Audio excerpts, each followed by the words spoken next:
देखो, बजट दिल्ली के कागजों में उनको ठीक लगता होगा, लेकिन ग्रामीण पृष्ठभूमि पे ठीक नहीं है। इसका ज्यादा लाभ किसानों को नहीं होगा, कंपनियों को जरूर लाभ होगा। जो ऑर्गेनिक और नेचुरल फार्मिंग की बात करी है, वो भी कोई न कोई एनजीओ, कंपनी, कोई संस्था वो इसको लेगी और वो कहेगी कि हम इतने किसानों को खेती करने सिखाएंगे ऑर्गेनिक।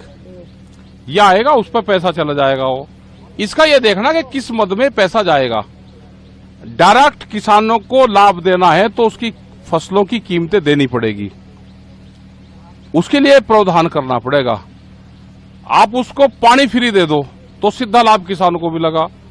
आप उसको सस्ता फर्टिलाइजर दे दो, दवाइयां दे दो।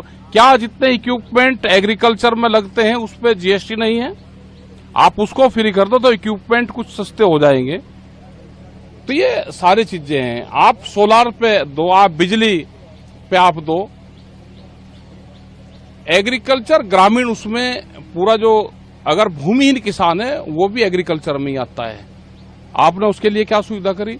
जो दूध उत्पादन करने वाले किसान, हमारी महिलाएं, माताएं हैं, वे भूमिहीन हैं, उनके पास में जमीन भी नहीं है, लेकिन वो दूध का उत्पादन करती है। उसके लिए क्या किया बजट में?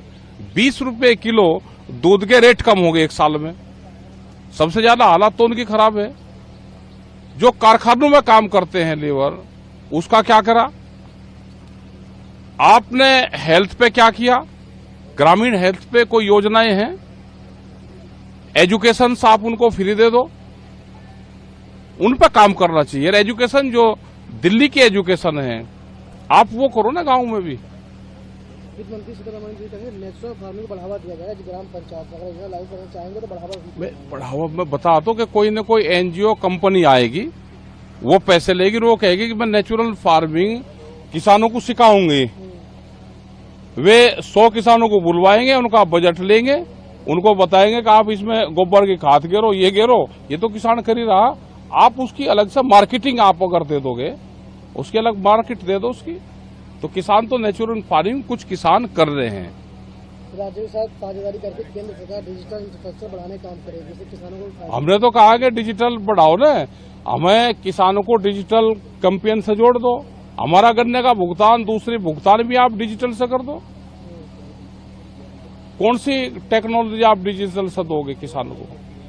भाई हमारा भुगतान भी जोड़ दो ना आप उसी से, डिजिटल से ही, डिजिटल प्लेटफॉर्म से आप बढ़ाओ। प्रधानमंत्री का पायलट प्रोजेक्ट है डिजिटल कैंपेन, आप बढ़ा दो। हमारा गन्ने का फसल तो एक साल में आती है, आ रही फसल 1-1.5 साल में, और भुगतान उसका होता है वो भी 12 महीने में, 8 महीने में। अभी कुछ फैक्ट्रियों का भुगतान जो गन्ने का है वो नवंबर दिसंबर का हुआ। कृषि और जुड़े सेक्टरों को 1.52 लाख रुपए का प्रावधान किया गया, ये कारगर साबित हो। अब कृषि में बहुत से सेक्टर आएंगे, आप कौन से सेक्टर में कितना फंड दोगे? आप कल तो ये भी कहोगे कि पुलिस को हमने इतना फंड दे दिया, उसकी तनख्वाह दे रहे हैं हम। ये जो सेक्टरों में पैसे देने की बात करी, इसको डिफाइन करना पड़ेगा कि किस सेक्टर में कितना जा रहा है और वो कहां लग रहा है। आप भाव देने की बात नहीं करते, सारी बात करते हो भाई एमएसपी गारंटी कानून दे दो। आप ये तो कहो कि हम सब फसलें हम खरीद देंगे, उसका नुकसान होगा तो हम भरपाई सरकार करेगी, उसकी कुछ नहीं कर रही। अभी बाढ़ आई, पूरा हमारा उत्तर प्रदेश और बिहार, बहुत हिस्से बाढ़ से प्रभावित हुए। क्या उन किसानों को लाभ मिल रहा है?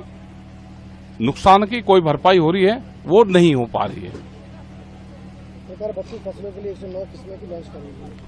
नई किस्में लेकर आ रही, जिस तरह से क्लाइमेट चेंज हो रहा है वो उनका ठीक है कि उस तरह की फसलें सरकारें लेकर आ रही है, लेकिन उसमें जेनेटिकली मॉडिफाइड सीड नहीं होने चाहिए, जीएम सीड उसमें नहीं होने चाहिए। फसलें तो हमारे वैज्ञानिक है, जो रिसर्च सेंटर है, क्या उसको फंड लोकेट किया है?